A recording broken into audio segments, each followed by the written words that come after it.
All right, Chloe. So this one is, again, it's just kind of putting together things you already know. It's not that bad. So this is addition of algebraic expressions. So this is an algebraic expression. This is an algebraic expression.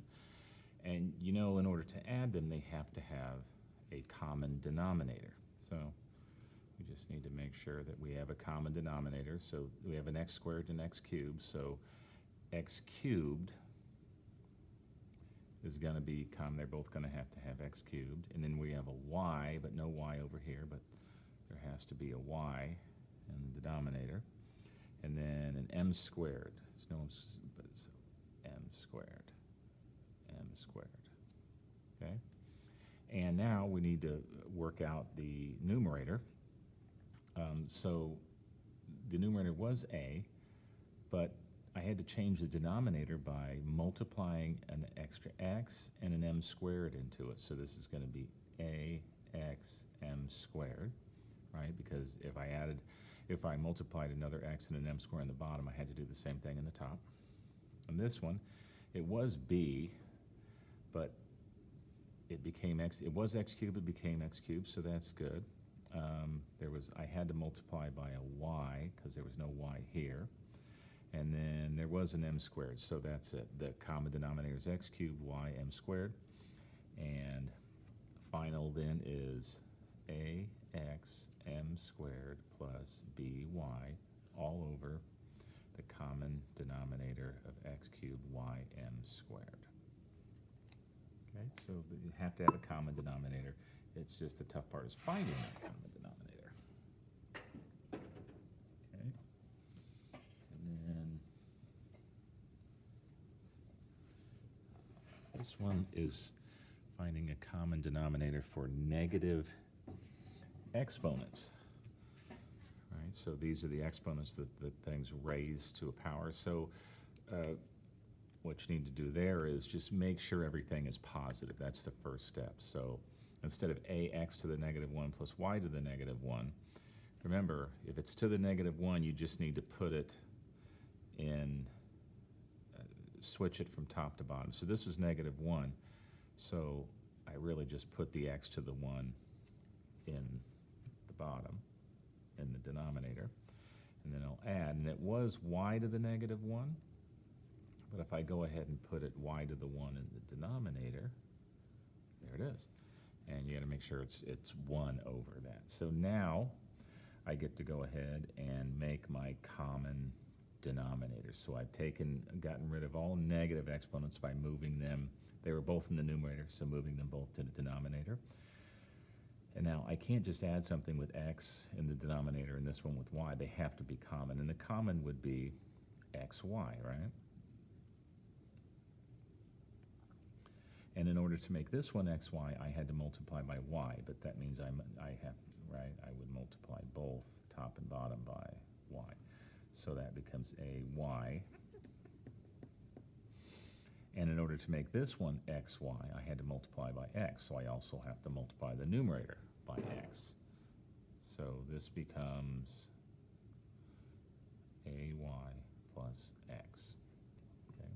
So you start by changing it from a negative exponent to a positive, in this case by moving them to the denominator, then finding that common denominator, and then go ahead and adding it up.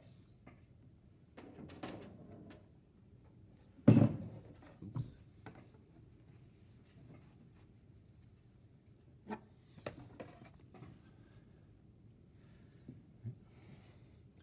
So just another example, this is the same thing. You're going to add them, but you need to first get rid of all those negative exponents. So ay to the negative 1x is ax over y, right? I just made that positive by moving the y into the denominator. And bz has no negative, so it just stays like that. But in order to add them, I do have to have a common denominator. This one's denominator is y, this one's denominator is just 1, right? Didn't have a denominator, but you can assume it's over 1. So the common denominator here is just going to be y. So this one is y, it stayed the same, so the top will stay the same. But in order to turn this one into a denominator of y, I had to multiply both the top and the bottom by y. So this becomes byc. Okay? And then, so that means my final is ax plus byz all over y. Okay? So get rid of the negative exponents, find the common denominator, and that means changing numerator because whatever you did to the bottom you have to do to the top, and then just finish it out.